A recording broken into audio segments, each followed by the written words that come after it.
पांडवों की जन्म कथा। पांडव हस्तिनापुर के राजा पांडु और उनकी दो पत्नियों कुंती व माद्री के 5 शक्तिशाली और कुशल पुत्र थे। महाभारत में युधिष्ठिर, भीम, अर्जुन, नकुल और सहदेव ये 5 पांडव सबसे अधिक सराहना के पात्र रहे हैं। इनके जन्म की कहानी न सिर्फ दिलचस्प है बल्कि हैरान कर देने वाली भी है। एक बार राजा पांडु अपनी पत्नियों के साथ शिकार करने के लिए जंगल में गए। राजा पांडु को वहां एक हिरन का जोड़ा दिखाई दिया जो एक दूसरे से बेहद प्यार करता था। जब राजा की नज़र उस जोड़े पर पड़ी तो उन्होंने तीर निकालकर नर हिरन को निशाना बनाया और तीर छोड़ दिया। तीर सीधा हिरन की छाती में जाकर लगा। वह हिरन कोई और नहीं बल्कि हिरन के वेश में ऋषि किदंबा थे।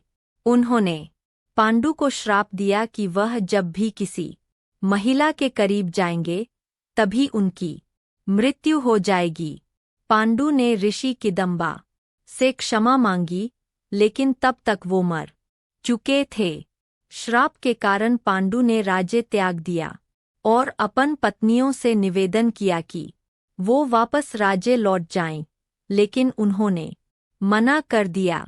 कुंती और माद्री जंगल में राजा पांडु के साथ ही रहने लगीं।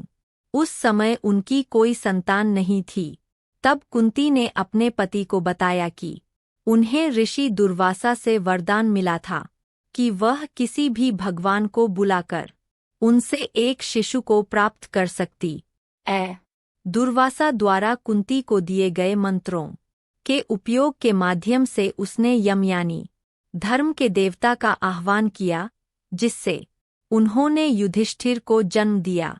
उसने फिर पवन देव से भीम, इंद्र देव से अर्जुन के रूप में एक और पुत्र प्राप्त किया। इस प्रकार उसके 3 पुत्र हो गए, लेकिन माद्री के एक भी पुत्र नहीं था। तब कुंती ने माद्री को भी मंत्र विद्या सिखाई। मंत्रों की मदद से माद्री ने अश्विनी कुमारों को बुलाया, जिन्होंने उसे नकुल और सहदेव पुत्र के रूप में दिए। इस प्रकार 5 पांडवों का जन्म हुआ। देवताओं से प्राप्त सभी पांडवों को देवताओं की तरह ही दिव्य गुण प्राप्त हुए।